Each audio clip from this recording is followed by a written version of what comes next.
Ahmad Dhani sempat tampil di Synchronize Fest 2022 bersama Ahmad Band di Gambir Expo Kemayoran.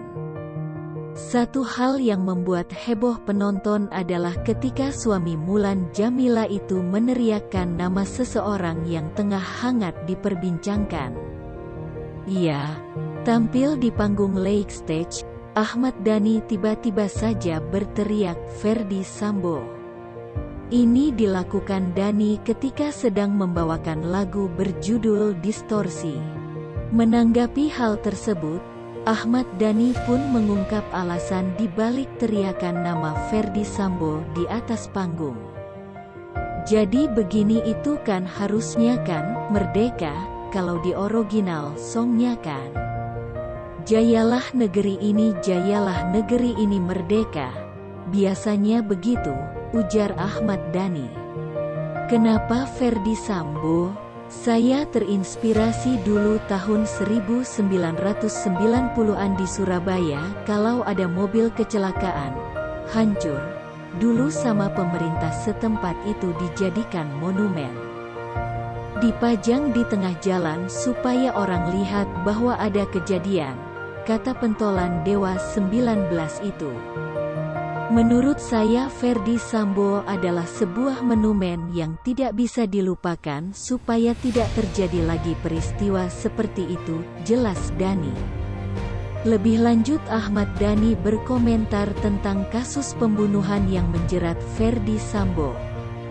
Bagi sang musisi, peristiwa tragis itu merupakan keterpurukan Polri sepanjang sejarah Indonesia.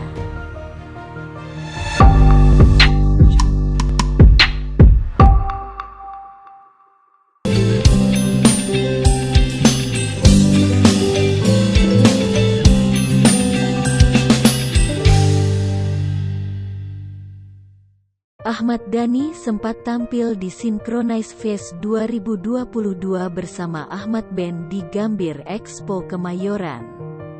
Satu hal yang membuat heboh penonton adalah ketika suami Mulan Jameela itu meneriakkan nama seseorang yang tengah hangat diperbincangkan. Ia tampil di panggung Lake Stage. Ahmad Dhani tiba-tiba saja berteriak Ferdy Sambo. Ini dilakukan Dhani ketika sedang membawakan lagu berjudul Distorsi. Menanggapi hal tersebut, Ahmad Dhani pun mengungkap alasan di balik teriakan nama Ferdy Sambo di atas panggung. Jadi begini itu kan harusnya kan, merdeka, kalau di original songnya kan. Jayalah negeri ini merdeka. Biasanya begitu, ujar Ahmad Dhani. Kenapa Ferdy Sambo?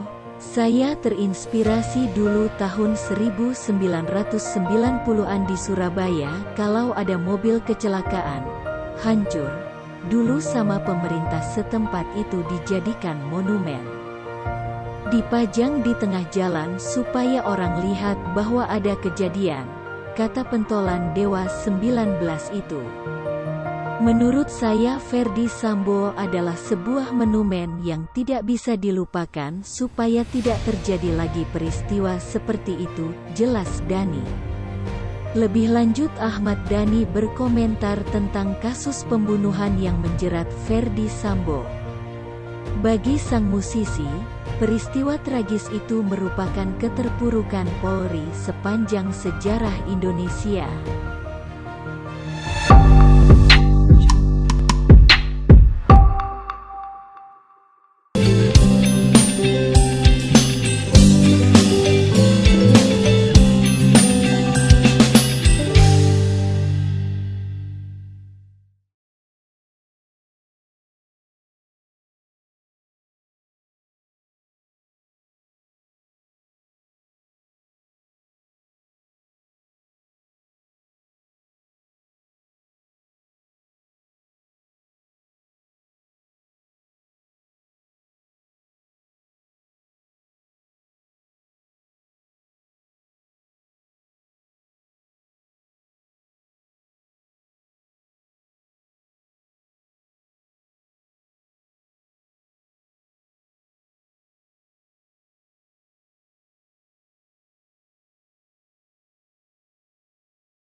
mau pangku-pangkuan sama orang, nggak ada urusan sama kita.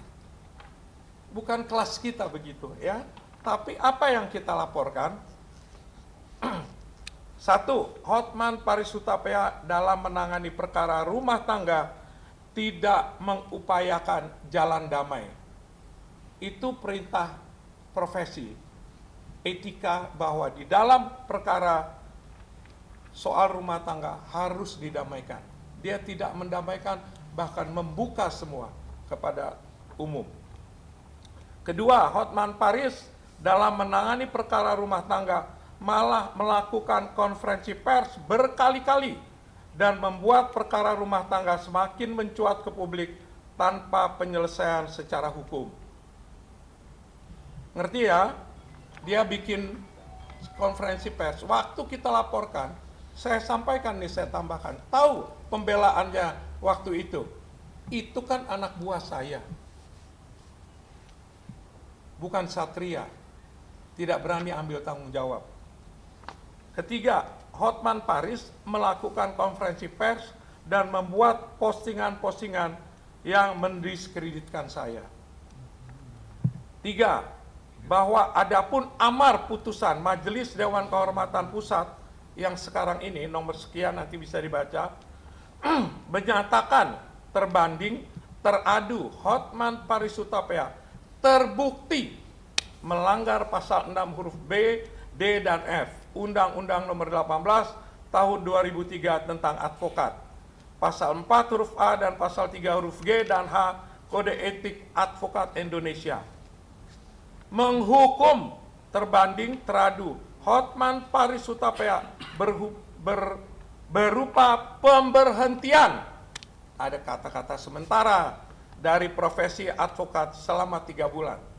Saya ingatkan, sudah jatuh hukuman, men-skors dia 3 bulan. Kalau ada laporan lagi, dihukum lagi, laporan lagi dari pihak lain, kita tahu begitu banyak laporan kepada dia, dia bisa dipecat. Hati-hati dia, untuk kebaikan dunia advokat kita. 3, bunyinya nih, melarang terbanding teradu Hotman Paris Hutapea untuk menjalankan profesi advokat di luar maupun di muka pengadilan selama masa pemberhentian sementara tersebut selama 3 bulan. Saya bacakan pertimbangannya. Bahwa pertimbangan Majelis Dewan Kehormatan Pusat sebagai berikut. Bahwa perilaku Hotman Paris Hutapea yang membuka masalah rumah tangga ke publik tidak menggambarkan perilaku atau sikap seorang advokat yang harus senantiasa menjunjung tinggi profesi advokat sebagai profesi terhormat. Pasal 3 huruf G KEAI. B. Bahwa Hotman Paris sama sekali tidak mengupayakan damai dalam menangani perkara. Bahwa Hotman Paris sama sekali tidak menggambarkan adanya upaya dan spirit untuk membicarakan dan menyelesaikan permasalahan yang ditangani secara musyawarah kekeluargaan. Saya mau tanya sama kalian, boleh tanyakan sama dia. Ada apa sih iri hati sama saya? Kenapa mesti iri hati sama saya? Saya nggak ada masalah sama dia. Heran juga tuh. Kan berasa paling hebat. Kenapa tanya-tanya terus? Oke, saya terusin nih. C. Bahwa perlakuan seorang advokat ketika tidak sedang menjalankan profesi advokat tidak bisa dilepaskan dan dipisahkan dari profesinya sebagai seorang advokat. Dalam hal mana perbuatan perilaku seorang advokat ketika tidak sedang menjalankan profesi advokat secara sedemikian rupa akan dapat mempengaruhi citra dan martabat profesi advokat itu sendiri. Hal ini dapat dimaknai dari pasal 3 huruf F Kode Etik Advokat Indonesia yang menyatakan bahwa advokat tidak dibenarkan untuk melakukan pekerjaan lain yang dapat merugikan kebebasan, derajat, dan martabat advokat. Nggak ada iri hati, mau kaya, mau bisnis, apapun juga, jaga kehormatan, martabatmu sebagai advokat. Nggak tahu ya, kalau soal gendong-gendong perempuan, mandi-mandi tidak pakai jas katanya. Nggak tahu itu terpenuhi nggak pelanggaran kode etiknya. D, ini masih pertimbangan nih, bahwa surat pemberitahuan pengunduran diri dari Hotman Paris Hutapea sama sekali tidak dapat menggugurkan dan atau menghentikan proses pemeriksaan perkara akuo dalam tingkat banding. Ngerti ya? Mau mundur, mau lari, mau kabur, kena lu hukuman. Ya, sadari itu. Bahwa adanya surat pemberitahuan mengundurkan diri dan berhenti sebagai anggota Pradi merupakan itikat dari Hotman Paris Hutapea untuk menghindari putusan Dewan Kehormatan Pusat. Hal mana bertentangan dengan ketentuan pasal 2 selanjutnya, menuntut seorang advokat memiliki sikap kesatria dalam mempertanggungjawabkan setiap dan seluruh perbuatan perilakunya dalam menjalankan profesi advokat. Saya tambahin nih ya, waktu sidang pertama, dia sudah tahu, dalam tanda kutip, dia sudah kumpulkan timnya, putusan belum dibacakan nih, dia sudah kumpulin orang-orangnya, dengan pongah bilang dia menang. Ada apa kamu?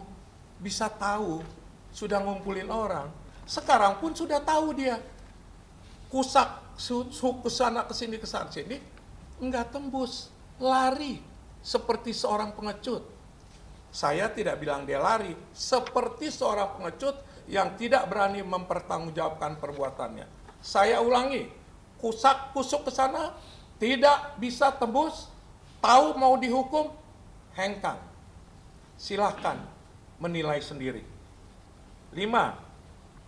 Bahwa putusan Majelis Dewan Kehormatan Pusat tersebut di atas telah berkekuatan hukum tetap, sehingga menurut hukum segala bentuk tindakan yang dilakukan oleh advokat yang bernama Hotman Paris Hutapea dalam menjalankan profesi advokat, baik di dalam maupun di luar pengadilan, adalah cacat menurut hukum, karena yang bersangkutan telah dijatuhi hukuman berupa pemberhentian sementara selama 3 bulan. Soal 3 bulan, mau 1 tahun, mau 2 tahun, cacat kau. 6.